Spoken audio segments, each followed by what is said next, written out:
श्री गोपाळ कृष्ण भगवान की जय। लीळा नंबर 602 चा उर्वरित भाग। यावर सर्वज्ञ म्हणाले, खैरी काळीला महात्मा विक्रेना ऐसे या व्हावे। मग त्यांच्या शिष्य म्हणाल्या, चोरा चांडाळाच्या चौकशीसाठी सुद्धा 10-5 रात्रीची मुदत देतात, आणि हे तर महात्मे यांच्या चौकशीसाठी 9 महिने द्या। 9 महिन्याची सवड दिली। मग गावचे सर्व लोक म्हणाले, हे सिद्ध पुरुष आहेत। सर्वांनी त्या पुरुषाला म्हटले, ओ आम्हाला क्षमा करावी, म्हणून त्यांच्या पाया लागले। यावर महादायसाने विचारले, जीजी मग ते काय म्हणाले? सर्व धर्म पीडा वचिनतम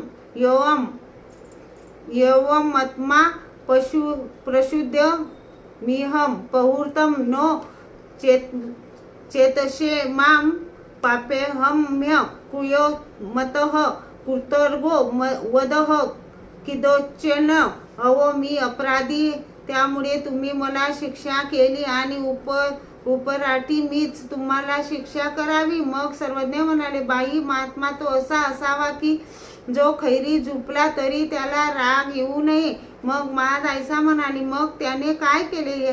सर्वज्ञ म्हणाले, मग त्याने पाषाणाचे 2 नंदी केले, त्यातील एक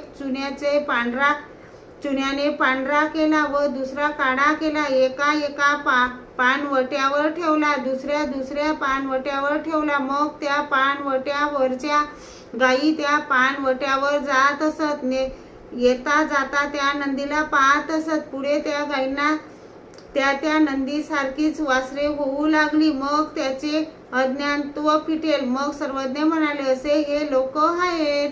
श्री गोपाळ कृष्ण भगवान की जय।